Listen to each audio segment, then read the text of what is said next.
I'm first warning meteorologist Eric Burris, and as promised, this is our afternoon coffee talk. We're popping on here just to update things in the tropical world. Want to make sure you see all the newest data and get ready for WESH 2 news starting at 4 with meteorologist Cam Tram, and then at 5 o'clock, I believe, with meteorologist Alex Alisi. This is going to be a tropical-based update. In our local forecast, I'm happy to say our rain chances have come down significantly at 20% coverage of a few passing showers. But as we look outside this afternoon, there are 5 areas that we are continuing to watch. Of course, you've got the big one, Hurricane Fiona, Category 4 storm. Then we've got Tropical Storm Gaston in the North Atlantic and 3 waves off to the south. Let's start with Fiona, just because this thing is not only a beast now, but this is going to be a beast as it lifts to the north. This has the potential to be a historic system for our friends in Canada, all right? Pressure's at 936 millibars. It is a major hurricane right now. It is expected to remain a major hurricane, passing by Bermuda as around a Cat 3, and then as it lifts to the north, you see how it goes from a Cat 3 icon to a red L? It's not that it falls apart, because it's still carrying winds 90 miles an hour or greater, but it's losing its tropical characteristics. That is concerning for our friends in Canada, not because it's losing its tropical characteristics, but because it's still going to be essentially a hurricane with a different structure up top. So this has the potential to be one of the strongest storms ever to strike the Canadian Maritimes, Nova Scotia, Halifax, St. John's, all of those communities up that way. So if you have friends or family that live in extreme eastern Canada, we do need to let them know, okay? The other waves, by the way, and we'll go back out to the wide view, the other waves, truly, Gaston, not a big threat. We've got Invest 99 and Invest 90, not going to be any big concerns for us here in the short term. But in red, and you can see in that bottom left corner, we are focusing on it, Invest 98. And just today, the National Hurricane Center has upped the development chances. It made landfall, the moisture at least of it made landfall over South America last night when I was tracking this with you on WESH 2 News at 10 and 11. Move forward, 15, 20 hours, and the storm system now appears to be out near the ABC Islands and into the Caribbean. And as it continues to lift to the north, we're starting to see a little more convection bubbling up. You can see it there in the bottom left corner of your screen there. It is completely unorganized. It is not a closed low. Did just have a fairly decent pass by the ASCAT data. And based on that, does not look like it is going to be upgraded now, or certainly by 5 p.m. Mickey's asking PTC by 5 p.m. I don't think so. Because remember, the purpose of a PTC is to warn people if there was a cone, right? And Jamaica would be about the only one. And we still have time. It's not intensifying to the point where Jamaica would be getting those impacts. I don't think. So I don't think that this is going to be a PTC by 5 p.m. But Hurricane Center did up their development chances. 80% likelihood of development over the next 2 days' time. A 90% chance of development over the next 5 days' time, okay? So this is more than likely going to be a tropical depression over these next few days' time. What do the models look like? Well, let's start with just the tropical models, okay? So there's the storm system as it sits right now. Let's just hit play, all right? Through tomorrow afternoon, it, tight agreement, sits south of the Dominican Republic and Haiti. By Saturday late morning, south of Jamaica, south of Cuba, model still pretty tightly agreed. There's Sunday morning, now starting to get on the west side there of Jamaica. We're starting to see a little model spread, not a ton, but a little model spread there, okay? And then by, we'll just say Monday, 9 a.m., we're south of Cuba. Still a pretty decent tightness to the models. Matter of fact, if we just look at the distance, you're talking Monday. So today's Thursday, Friday, Saturday, Sunday, Monday. So you're talking 3.5 days out, 270 miles spread in the models. To me, that's a pretty tight agreement. So that's pretty okay. What happens after that? Well, of course, nobody loves to put a tropical system into the Gulf of Mexico, but by 2 p.m. on Wednesday, that's what the computer models are saying. Moving into the Gulf of Mexico. And the problem here is when you put something into the Gulf of Mexico, you're guaranteed landfall, you're guaranteed impacts. And that is the struggle, right? That is the struggle. Let's continue on. There's Wednesday, 6 a.m. Models into the Gulf, but you're starting to see them turning to the right. And then Wednesday, Thursday, into Florida. A lot of the models are going into Florida. Yeah. So those are the tropical models. Definitely focusing on the eastern side now of the Gulf of Mexico. What about the global models? Let's take care. Who's a scammer? I don't see. Maybe I've already hidden them. Maybe I hid them. Oh, I see. All right. Scam. Stand by. Block user on Facebook. Bye-bye. All right. So here's the GFS model, the most recent GFS model. Okay. Remember, and I'm going to show you the variations here, but there goes Fiona. There is our tropical system. All right. Right where it says current temperature 87. So there it is. That is 6Z on Sunday. That translates out to being Sunday morning at 2 a.m. Let's go to a better number. Let's go to 8 a.m. So there it is there. That's the current run. That's the 12Z run. Let's go back to the 6Z run. One model run back. It was stronger and it was further south. All right, back to the current run. We'll roll through time, starting to develop. That's Monday night, 8 p.m. Developing, passing in the Yucatan Channel. Let's go to the 6Z for comparison. And it was further south. So it's definitely leaned. This is the most recent run. It's definitely leaned to the right. Getting into the Gulf of Mexico, 960, 955. So you're talking a major hurricane at this point. Okay? There it is. That's 9Z on Thursday. That's 5 a.m. Thursday, according to the GFS. Let's go back one run. Way different, right? It definitely trended on the most recent pass, definitely trended to the right. And then from there, the most recent run brings it up toward like the Florida Panhandle. Okay, the last version, we go back one run, was like Louisiana. Okay, all right, so right off the bat, the GFS took a hard turn last night, this morning, and then it started kind of shifting back over toward Florida again, into the Florida Panhandle. All right, there's that. Let's take a look at the GFS ensembles. Remember, what is an ensemble? An ensemble means that you're taking the GFS model that we know and you're running it 25 different ways. Think of it as 25 variations. Each one's going to be a little different. All right, so there's Fiona. It's moving away. We'll just go through time. And 25 L's is what you're seeing, 25 different lows. The closer they are together, the higher the confidence should be in the model. The wider apart they are, the lower the confidence is. And it makes sense that through time, the confidence should go down, right? But look at how the GFS is really wanting to lean in two camps. You've got kind of several of the ensemble members going left. Most, though, are wanting to trend right? So, to me, that to me says that the GFS is starting to lean more and more toward the right, okay? Does that make sense? I'm going to be taking your questions here in a second. Let me just hit the European. Let's take a look at the European operational. All right. Let me get that dialed up. Bada bing, bada boom. Okay. All right. Let's take a look at the European. Brand new European model data. There's Fiona. Goodbye. Lifting to the north. Da, da, da, da, da, da, da, da. All right. So there is the storm system south of Jamaica. Let's go back a run. Storm system is in about the same spot, right? All right, let's continue through time. Getting awful close, if not going over the Cayman Islands. Let's go back a run. Definitely a little further north. All right. Going over Cuba, that's Tuesday. Going over Cuba through like the Keys and into like Naples. Okay, that's the 12Z GFS. If we go to the 0Z that's a 12Z Euro. 0Z Euro was definitely a little more in the Gulf of Mexico than the current one.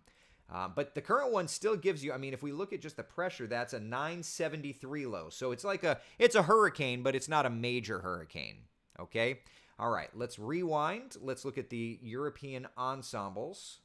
And again, just like the GFS, the ensembles are, with the European, you get 51 different ensemble members. I don't know how they pick the numbers, honest to goodness. All right, so let's just roll through. So there's the European ensembles. You see closely tied together, Decent consideration here. And then they spread, but basically all of the 90% of the European ensemble members choose Florida, right? I'll just back it up. You could see basically all of them showing. But the timing is different. Tuesday into Wednesday, the timing is different. And it all has to do with, I'll show you. Bada bing. Upper air heights. 500 there. It all has to do with timing out. Let me switch over to the operational European yeah. All right, so let me just back this up. It all has to do with that right there. So essentially, what's timing this out is that the storm system comes up and starts to move into the northern Caribbean. At the same time, there's this monster trough here. And exactly how strong the trough is, its exact position, that's going to play into the overall steering. It's that trough that picks up Invest 98. So the timing is really going to be all dependent on that trough as much as it is just the dependency on the storm system itself. So as I've been saying the last couple of days, land interaction and wind shear have kept it weak, and we think that it's still going to stumble today and tomorrow. But basically tomorrow, I haven't changed this since this morning, so bear with me. Late week development should start. That's tomorrow into Saturday. Then we look to this weekend, and this weekend, as it's developing, that's when we're going to start to see the thing come together in terms of computer models. We're going to start to see it all come together. Recon missions are set for tomorrow, so we should start to get some different information and get that into the computer models and give us better play-by-play on exactly where this goes, okay? But a couple of points that I want to make sure to make. We don't know where it's going to go yet. We have a pretty good idea. We have a pretty good idea that it's, the eastern part of the Caribbean. The eastern part of the Caribbean is really where the computer models are wanting to focus, right? But that's basically the track of it, and when we kind of add a few more models and get into the kind of nitty-gritty here, this is the idea. That's Wednesday morning. And then after that, Wednesday into Thursday, the models are wanting to try and do that thing. But we have a decent idea. The models have been kind of zeroed in on that eastern part of the Caribbean. So, yeah, definitely something to watch. Okay, questions for you. Connor says, just moved to Tampa from Orlando. First time I've been seriously worried about a storm. Don't be seriously worried about a storm, Connor. This is going to happen to you every year. It's going to happen to you every year. It's Florida. You can't live in paradise without threats, so we'll deal with it, okay? Lisa, so would it have to develop over the weekend in order to be a hurricane? Well, it would have to develop at some point, but that timing does play out. Zeb says, during Coffee Talk earlier today, you said, let's roll this bean footage. Whenever I say that, nobody ever knows what I'm talking about. Thank you for all that you do and always giving it to everyone straight. Thank you, Zeb. I appreciate it. I'm glad that you get it as well. Crystal says, don't panic, just be prepared. It's true. Yeah. I have a feeling this will cancel UCF parent weekend. So sad. Whoa, slow down. Let's not get ahead of ourselves here. Yeah, seriously. I don't want us to do that because it's just too early. Can you predict how intense if it hits Florida? Well, remember the intensity side of forecasting is the weakest. But brand new model data coming in showing that Monday, Tuesday, that's the time frame when we should see that intensification. And, we're starting to get into hurricane status, and there's even the one model bringing it up to major hurricane status. So it's a possibility. But yeah, I love it. Pump the brakes, y'all. Taylor said it right. Pump the brakes. We're still that's Thursday. That's 7 days away. We're still 7 days away. So slow it down, right? I'm going to give you the information, but slow it down, okay?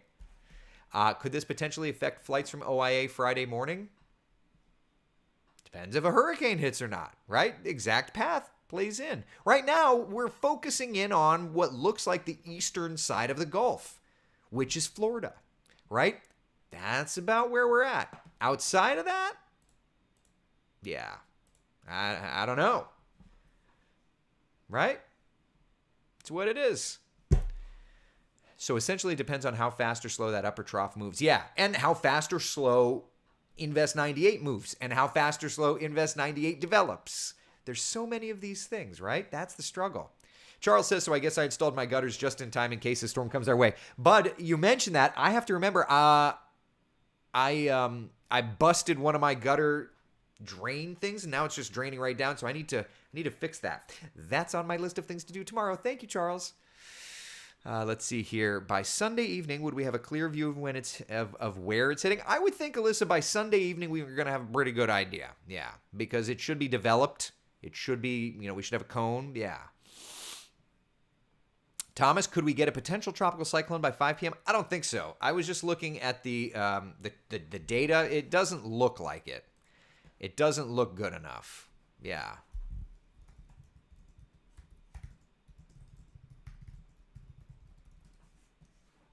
That's kind of where we're at. They don't need to warn anybody this second, which is the purpose of the PTC designation. So because of that, I don't think that we're going to have that. Yeah. All right. Which model do you think is more accurate? I think that in terms of the globals, I think that the European has the better handle on it. So great. These days, we have advanced knowledge of these storms and have ample time to prepare for the worst and hope for the best. It's true. You know what's so interesting? And I really, every year when Hurricane Andrew's anniversary comes up, I watch Hurricane Andrew's hurricane coverage. And these people didn't know that a hurricane was hitting more than like 3 days out. Technology just didn't allow it. So technology now allows it. So it's kind of great that we have the ability to watch this for days and days and days. Now it's going to change. It's always going to change, but it gives us that opportunity to have warning. And I would add to that, if I may, I saw Josh mentioning this, but this was a part of my hurricane forecast that I outlined March the 1st. So we kind of knew that this was going to be playing out. And if I read let me just read wesh.com/hurricane forecast.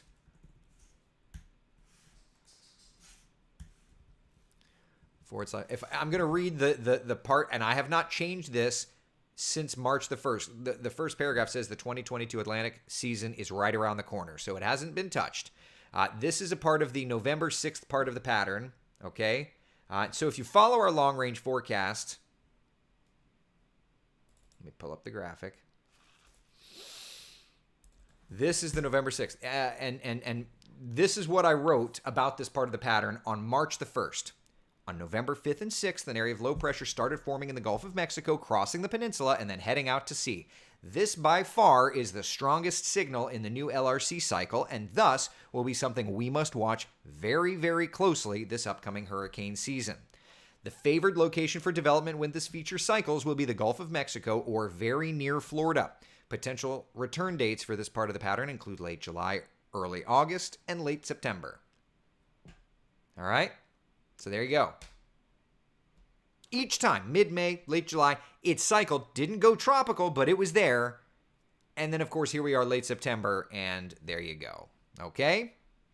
So this has been on my scope well before March 1st. March 1st was when we put out our hurricane season forecast. But, this has been a concern of mine. This was by far and away the biggest signal in the long-range pattern. Okay? We used to track at home using the latitude and longitude. I mean, I could turn the latitude. You can see I've got the latitude and longitude lines on there. But, we don't publish that on the graphics anymore. Because nobody tracks that way anymore, which makes me sad. Katie says, I go to many different sources for weather, but always find time for Eric and Tony during storms. Thank you very much, Katie. We appreciate it. And we appreciate all of your trust. That's why I'm off today. But I've been on the phone. I've been working social. Here we are talking, right? I'm off. I'm not getting paid for this. But this is what we do. We take the commitment seriously, and the trust that you've given us, we take very seriously. So I just want to thank you for that. Okay? Jamie, thank you very much. I really do appreciate it. All right. All right. That's where we're at. Meteorologist Cam Tran up in minutes to chat about the very latest. And of course, Wesh 2 News starting at 4 o'clock, continuing until 6:30, and then brand new stuff tonight on Wesh 2 News at 10 and 11. I will see you tomorrow morning for Coffee Talk at 8 a.m. And I'll be posting, I'll be posting throughout time. All right? Be good, y'all. Take care. Katie, you're not wrong. Take care, everybody. Bye.